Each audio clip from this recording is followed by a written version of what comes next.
1. I'm Soni Chrysalide Gorpade, first year MBBS from GMC Nirmal. I'm going to show the surface marking of the spleen.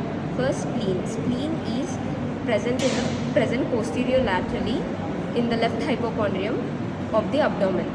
The spleen is situated in the area of 9, 10, 11 ribs.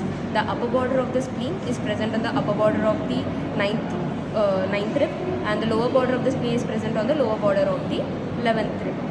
The medial end is present 4 centimeters away from the T10 spine, and the lateral end is present on the mid-axillary line on the 10th rib.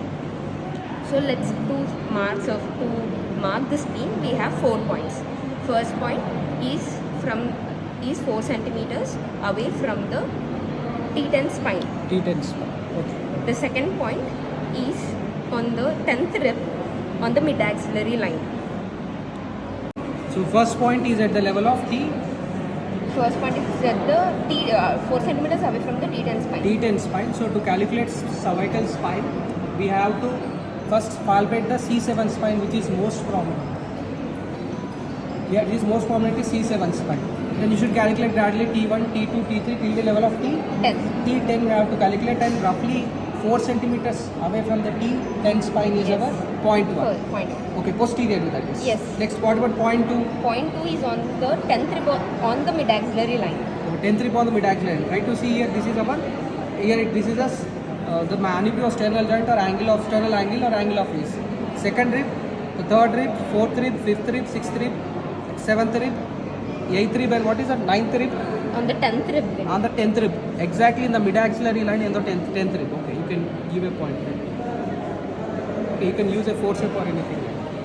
Okay, 10th rib. Along 10th rib, mark point number 2. Point number 1 is at the level of T, 4 centimeters away from the T10 spine. T10 spine. This is point 2. Next, point 3.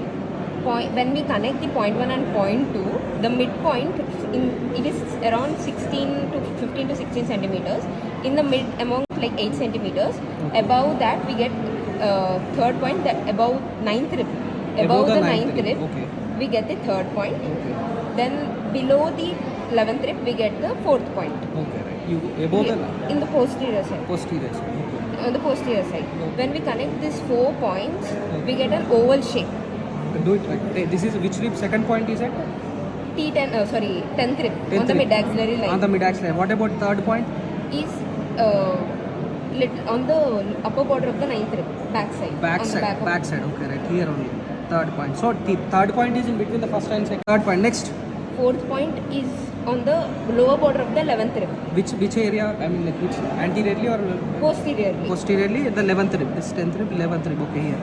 Okay, right. So connecting point 2, point 3, point 4 along with point 1. All these points we get an oval.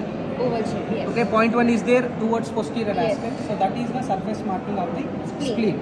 Okay, so this is in the left hypochondrium. Yes. In case of splenomegaly, the spleen enlarges from left hypochondrium to umbilical to right iliac obliquely.